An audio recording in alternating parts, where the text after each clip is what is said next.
सबसे पहले अपने पार्टी के सभी वरीय साथियों का, सहयोगियों का, नेताओं और कार्यकर्ताओं का दिल से आभार व्यक्त कर रहा हूं, धन्यवाद दे रहा हूं, जिन्होंने मुझ पर ये जिम्मेवारी, ये भरोसा मेरे कंधों पर रखा है।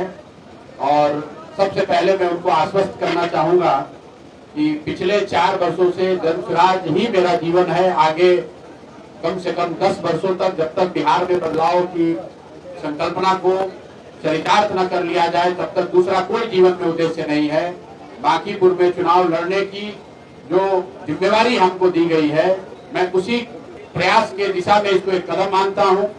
जो नवंबर 2025 में हजारों लाखों लोग जन स्वराज के विचार से, इस प्रयास से जुड़े थे और कहीं न कहीं परिणाम आने के बाद उनके मन में थोड़ी उदासी या हताशा थी।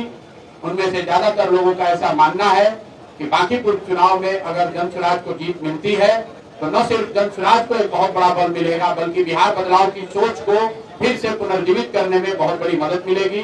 तो मैं इस जिम्मेवारी को अपनी ह्यूमिलिटी के साथ एक्सेप्ट करता हूं। अपने सभी साथी कार्यकर्ताओं का, नेताओं का धन्यवाद करता हूं।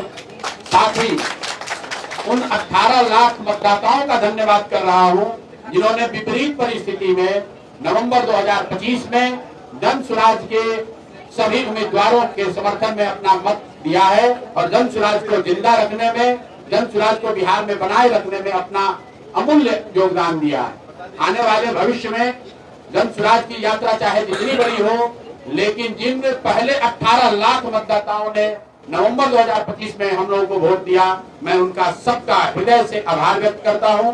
और अंत में बांकीपुर के वो सभी मतदाता साथी जिन्होंने पिछले 1-1.5 महीनों से हम लोगों को व्यक्तिगत तौर पर या कार्यकर्ताओं साथियों के माध्यम से ये बताया कि हर हालत में मुझे बिहार में स्थिति के सुधार के लिए, बिहार में बदलाव के लिए खुद उतरकर चुनाव लड़ना चाहिए। मैं उनको इतना ही आश्वस्त कर सकता हूं कि मैं अपनी पूरी ईमानदारी से आपके इस सोच के साथ जुड़कर बांकीपुर का चुनाव लड़ने का प्रयास करूंगा। और अगर आपका आशीर्वाद मिला, जीत कर आए, तो मैं आपको आश्वस्त कर रहा हूं कि आपकी भावनाओं के अनुरूप, आपकी इच्छा अपेक्षा के अनुरूप काम करने का प्रयास करेंगे। मेरे एक विधायक बन जाने से पूरा बांकीपुर सुधर जाए ये शायद जरूरी नहीं है, लेकिन इतना जरूर समझिए कि आप अगर जिताकर जन स्वराज का एक प्रतिनिधि वहां भेजते हैं तो 242 विधायकों पर हम लोग भारी पड़ेंगे। उन पर आपका जनता की ओर से, जनता का प्रतिनिधि बनकर उन पर जनता की अपेक्षाओं का जो बोझ है उसको बनाए रखेंगे।